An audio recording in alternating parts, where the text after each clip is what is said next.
I moved my 20-gallon tall tank to a preferred location.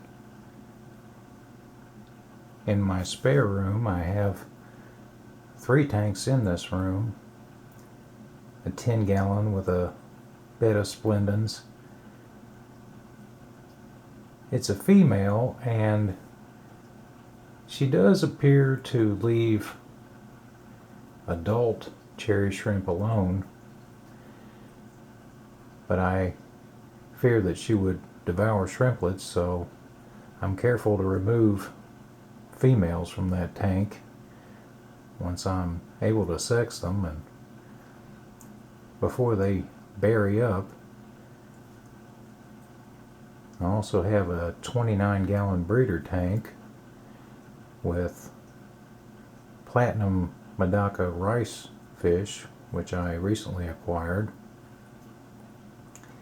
The betta tank, of course, as a heater, as a bed of splendens does best at about 80 degrees, but since it is a planted tank, I keep it a bit lower, about 75, 76, and she does fine. In this tank I have the best male Endlers I've been able to breed. I'm shooting for the blue coloration, except for a couple which I put with female Endlers that are unrelated to them in hopes that I can continue the line. But since the move, now that the water is clear, I don't seem to have suffered any losses. I only moved the tank about 3 feet from a wood cabinet to a rather large end table, and the inhabitants seem fine, as do the plants. I'm only injecting CO2 into my 75-gallon tank where the plants do fantastic, but these hardy plants are doing okay without injected CO2.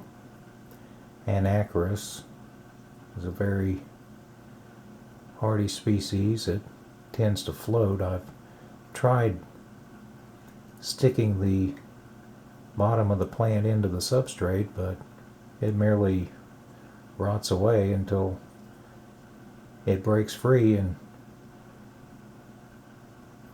floats again. Ludwigia repens reverts to a green coloration in the absence of CO2, but I really like the way the plant looks in the green.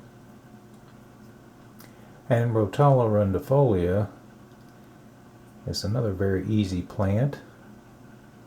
It will grow all the way to the surface, and so I can continue to propagate it and get a nice bushy stand of the plant. I added Christmas moss to a rock, and I believe it simply died off. However, Java moss is doing fine.